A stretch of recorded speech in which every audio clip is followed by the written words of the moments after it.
Welcome to this week's episode of Dylan's vlog and podcast, now in video form. If you tuned in last week, you'll know that the podcast that I've been doing in an audio version only, I've decided to change it up a little bit, do a video version, and continue to do the audio version, but looking to be a little bit more candid and share some of the things that I'm learning, some of the things that I'm working on, in hopes that there's another entrepreneur out there or someone in the audience that is able to connect with what I'm sharing. They're able to maybe reach out to me and start a conversation about something that I might be going through, that they might be going through. And I use my Twitter feed to kind of direct what I'm going to talk about. That's where I each day try to capture and record my thoughts, share what I'm thinking about, what I'm working on, the good stuff, the bad stuff, and everything else. So thanks for tuning in this week. If you are watching on the YouTube, if you're watching on YouTube, you're going to be able to see a screen share of my Twitter feed. If you're listening to this on the audio version, I'd encourage you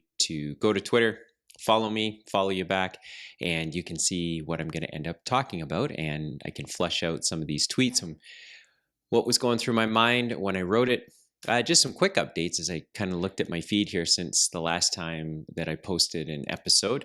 I've been in kind of full out sales mode. So I have an on-demand labor service, an on-demand platform for folks that are looking for casual or temporary labor. And we've been busy onboarding workers, flushing through them. We've been busy onboarding construction companies that are looking for temporary or casual workers. And that's really because we built this thing out of a need that our company has, and now we're making it available to other companies. And I've had some pretty interesting conversations because I'm the one doing the selling right now to job owners, and we've got a great lady helping us manage our workers. And she had worked with me in the past, and has now just sort of taken up the charge and has done a great job making sure that new folks that get on board the platform are doing well. So anyway, that's taken up a lot of my time.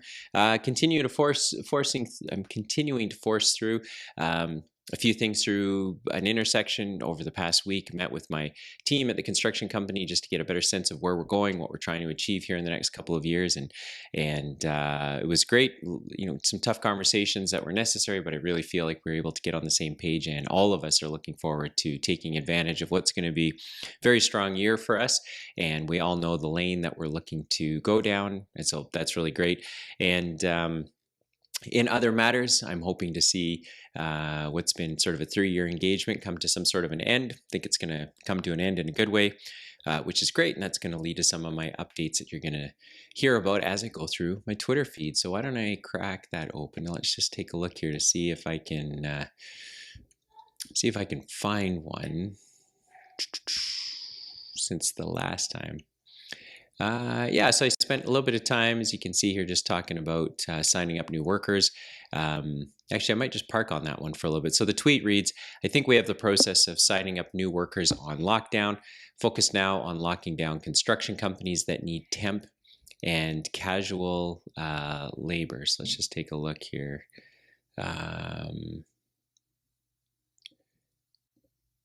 Yeah, sorry about that. Yeah, so I think we have the process of signing up new workers on lockdown, focused on locking down construction companies that need temp labor. So here's kind of the way things unfolded in the last week.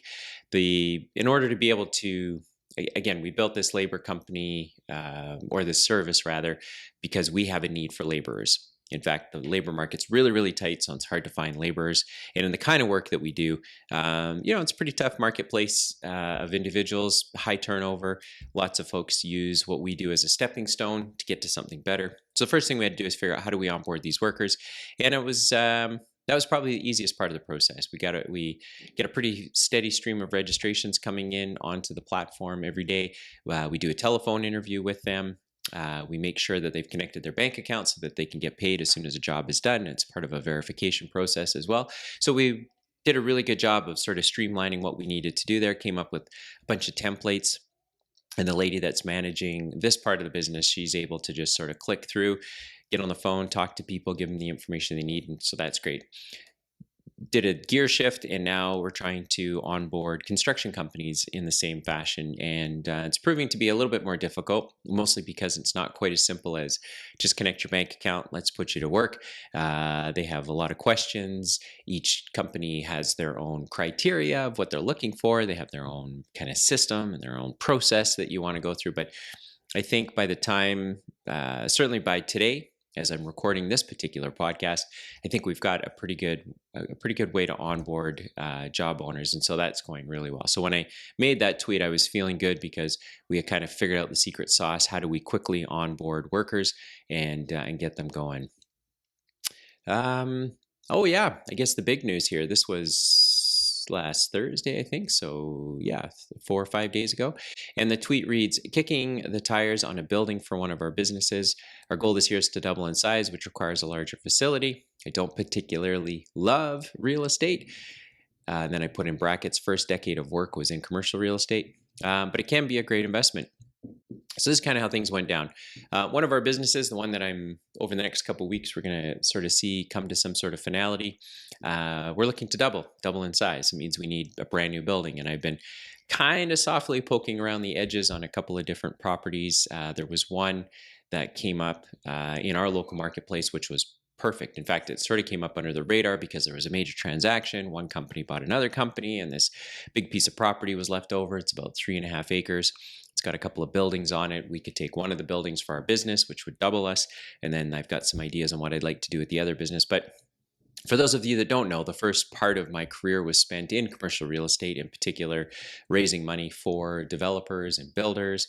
And I've kind of done it all, foreclosed, put stuff in receivership, saw successful developments come together, saw unsuccessful developments go sideways. And what was it? Probably like maybe 2014 or so, somewhere around there. I lose track of time, but somewhere around there, I decided just real estate wasn't really my jam anymore. It wasn't something I was particularly interested in. I'd been doing it at that point. I'd been doing it for 15, about 15 years? Yeah, a little over 15 years. And just wasn't exciting anymore. Every deal kind of looked and felt the same. The math was the same. It wasn't intellectually on it or interesting. Intellectually honest. Yeah, some deals weren't intellectually honest. No, it wasn't particularly interesting anymore. And so I made the shift to start working in tough companies that needed to be turned around. And so I've been cutting my teeth since then on getting into businesses, really developing my playbook for how to turn a business around, how to make it more profitable.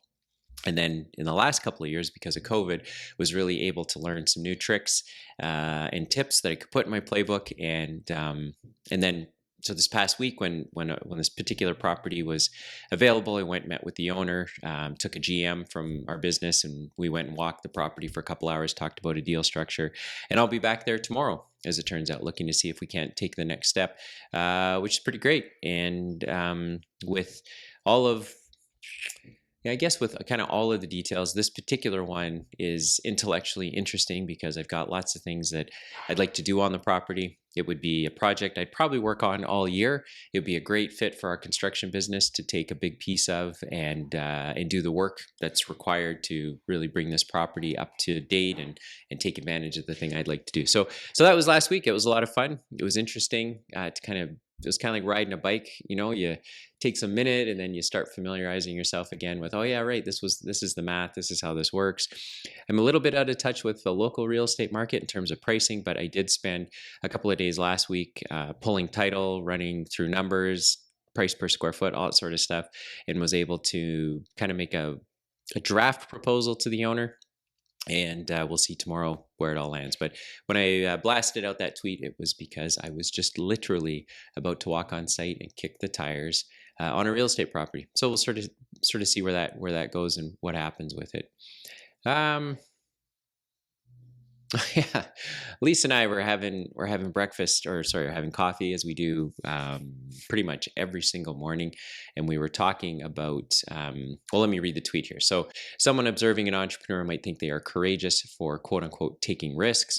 Most times, what appears to be courage is really desperation to get a result out of necessity, not choice. And as Lisa and I were having coffee, we were talking about in our lives right now, we really want to see some results coming from all of the work that we put into the last couple of years. And now that COVID is behind us, and in our minds we've kind of reconciled that the world just is what it is. If interest rates go up, if inflation takes over, so be it. This is just the world we now live in. And we were talking about, we were talking about desperation, we were talking about courage, and I just had ended up connecting the dots that oftentimes we look at an entrepreneur, and I'll use one of my favorite examples, of course, is Elon Musk. When he, had two businesses, he had SpaceX and he had Tesla. They were both looked like neither one of them was going to survive, and he only had so much money, so he split it and put it to both of them. But he was sleeping on people's couches, and again, a lot of people look at Elon Musk and say, man, that guy's really courageous. And as we were talking, it was like, wow, yeah, I mean, that's one way to look at it. You can look and say, man, these people are courageous. But a lot of times what appears to be courage is really just desperation. And that desperation is what forces a result. And I often talk to my kids about it, my older boys in particular, but it's kind of like a pop singer who gets that big hit record. They came from little town, nowhere. They end up doing a really great job putting a record together. It becomes like a number one, and they sell a gazillion copies and make a bunch of money, and then they just never do it again. And I think the reason for that is that desperation to make it is what created the thing that was very, very valuable. And it's hard to have that moment again. And so as we're having coffee, I just thought, as an entrepreneur, oftentimes we might think we're courageous. The truth is we might just be desperate out of having no other choice but to get the result. And I got into a little Twitter thing with a guy a couple of weeks ago, and I was sort of saying that desperation is what produces, a diamond and kind of all this sort of stuff. And he said, wow, that'd be a terrible position to live in. And I found myself saying, no, I actually think as an entrepreneur, it'd be a terrible position to not be somewhat desperate to want a better result.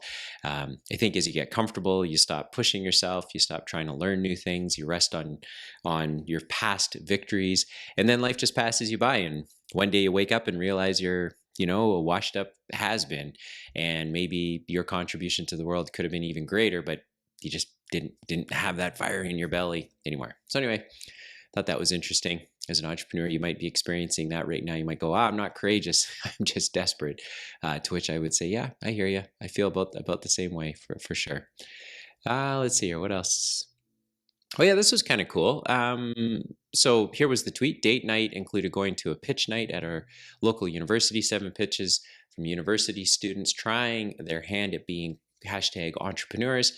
Cash up for grabs to the best one. So cool. Entrepreneurship matters. So we have a couple of universities in our city, and I've been fortunate enough to volunteer with both of them in their entrepreneurial class. And every year, once or twice a year, they end up doing these pitch nights where, as part of the course, the entrepreneurs the students in the class get to be an entrepreneur. They have to take an idea, and they kind of make it through a couple of different qualifying rounds, and then they get like this final pitch night where they can actually get some money to see if they can't take their idea to the next level. They get some support from an accounting firm, they get some marketing support from a marketing firm, and then they get like an actual check from one of our local banks. So anyway, every Thursday night, Lisa and I, or most Thursday nights, pretty much every Thursday night, Lisa and I have date night. And on this particular date night, we decided to go to this pitch contest at one of our universities. It was a lot of fun. It was a lot of fun because I'm a Gen Xer, and in my mid 40s. And sometimes it's just nice to see fresh ideas with a different generation of what I'll just call them kids. I think both Lisa and I walked away having some pretty deep impressions of what kids are thinking about these days, how they see business opportunities, what's important to them, things that maybe aren't as important to me or haven't been as important to me. But if you're going to work with a younger generation, you kind of got to keep your finger on the pulse. So this was just a great night. It was great because as an entrepreneur, it's always exciting to see people doing things, back just to my earlier point about having courage and so forth. Some of these students, I mean, they really have a clear shot at taking a neat idea, a product or service, bringing it to the marketplace, and who knows, maybe making a really big dent. I know that in both of our universities, we've had some pretty big companies come out of them, which is part of the role that universities play. And anyway, it was a great night. it was great because as an entrepreneur, it's nice to see that there's other people wanting to take up the cause and do it, because I think entrepreneurs are really, really important in the economy. They're really important in our society. And I think it's sort of a double-sided blessing. As an entrepreneur, you get the freedom that you want to pursue the things that you want. And the other side of it is that you also get an opportunity to combine people and resources and solve a real problem in the market that benefits, the community around you and so forth. So it was great. It was just a really good night. I'd encourage you, if you're an entrepreneur and you kind of feel like you're stuck in your rut. I know that I can feel that way. Oftentimes when I go to events like this, it's just a nice mental reprieve. It's nice to be around people that are talking about different things than what I'm talking about every single day. I find it refreshing to hear people push around ideas, pitch. I mean, in this particular example, pitch their ideas and just kind of what they're thinking about. And I always leave events like this energized and just excited to continue pursuing the things that we're working on in our portfolio. So if you're an entrepreneur and you need to get out of your rut, I'd encourage you, go do something like this. Go get involved in your local venture capital community, in your local angel network, your local mentorship network. Maybe not like breakfast clubs with other entrepreneurs, although that's really helpful, but getting involved in like the next generation somehow. If you've got a college or a university, I would contact the business department and say, look, how do I get involved? How can I be a mentor to some of these students? Or do you guys have an assignment that I could, help some students with? It's just nice to see what other generations are thinking about and what they're doing. And this was a pretty cool evening. So let's see here. Yeah, I just made a mention there that I'm running some math on a real estate property, and that goes back to what I had talked about earlier. Yeah, maybe I could probably just end it here on this one.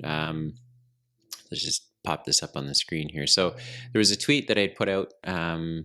This was yesterday, actually, Monday, beginning of a brand new week. Always feel great about Mondays. It's always nice to get kind of a fresh start. My tweet was, on the phone all day chatting with construction-related companies about our on-demand labor service. Pretty binary results. Yes, what a great idea. How do we get started? Or nope. Very little pitching needed. When the idea sells itself, good things happen. So back to this whole courage versus desperation. I've just been on the phone calling, and at first my sales pitch was pretty long-winded and very typical. Hi, my name is Dylan, calling from here. Want to tell you about this. What do you think? And then I got it down to kind of like a single sentence, and it's been working out really well, because what it's forcing people to say yes, absolutely, no, not a chance. There really is nothing in the middle. And I think there's a lesson in there that I take away, because I'm always working so hard to try and get every single customer that I can. And forever, that's just what I've done. But this exercise is interesting, mixed in with some other content that Lisa and I've been working through and listening to. A guy named Alex Hermosi. If you haven't looked him up, you should. Pretty interesting cat. Lots of good takeaways, lots of practical takeaways that we're putting into work. But anyways, just this idea that, not everyone needs to be our customer. And you've heard me talk about it before on the podcast, probably many times. Like, pick a niche, dominate it, become the leader in that niche. And then once you've established your ground, then look to branch out. You don't have to go the other way and try to capture the whole market, because chances are you're not going to do a very good job anyway. And there probably already is a dominant market player that you're going to bang up against. So it's easier to try and carve out a space for yourself in the market, a particular type of customer. And I talked about this even on last week's episode, but as I've made sales calls since that episode, it's become even clearer that you just really want to work with the people that are a raving yes, not a, well, kind of, maybe, no. And the reason for that is because it also tells you how well you've done at creating value quickly. And I have this thing, over the years, I've messed around with Google Ads. I don't know if any of you have done that, Google Ads or Facebook ads. And there's sort of a format that you have to have in order for the ad to get a really great click-through rate, a really low cost per click. There's just sort of this whole formula that has to go into it. But then as I was making calls, I realized it's kind of the same thing. A cold call is really just a very well done Google ad. And if your headline is right, and your subtext is right, and your call to action is on point, you're going to get a high click-through rate. And so I'm now looking at my sales calls as Google ads on the phone. That might be a little bit obscure for some of you, but it's working really well for me as kind of a mental model as I go through the calls. And every time I'm done a call, I do a quick little postmortem. Why did that feel so awkward? Why was there some friction, or how come that went so well? And maybe that's helpful to you as an entrepreneur if you're trying to get on the phone, and phone sales it's not really your jam. You don't get up in the morning to make sales calls. This might be one way to frame it. And really all you're doing with the phone is you're kind of like Google, except it's reverse search. You're going to get the people that you think need you instead of waiting for them to contact you. And if you've never done Google ads before, this might not resonate with you, but if you've ever done any kind of online ad campaign, you'll know you just have a very small piece of real estate that has to be perfect in order to capture your audience. And so that's working well for me with cold calls. Anyway, I think I'm going to park it there. That's the end of this episode. Lots of stuff going on since last week. Stay tuned as I maybe next week pick up the pieces on telling you how that real estate deal came together. I am looking at some other properties as well, so it's not just this one, but this one would be pretty much perfect for what we're trying to achieve with our portfolio, and would be a fun project to work on for me. It would be interesting.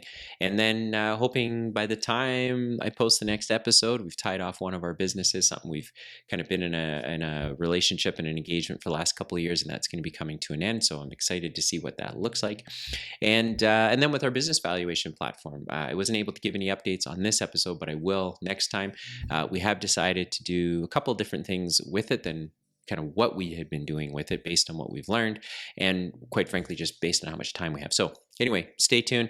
Thanks for joining. Make sure to subscribe, hit the bell, like or review the podcast episode, because when you do that, it gets in the ears of other people who might be able to benefit from it. But most importantly, I do this to work out my own thinking and to connect with other entrepreneurs. So look me up on LinkedIn, drop me a message, look me up on Twitter, send me a DM, let's connect. Would love to hear about your business and what you're doing.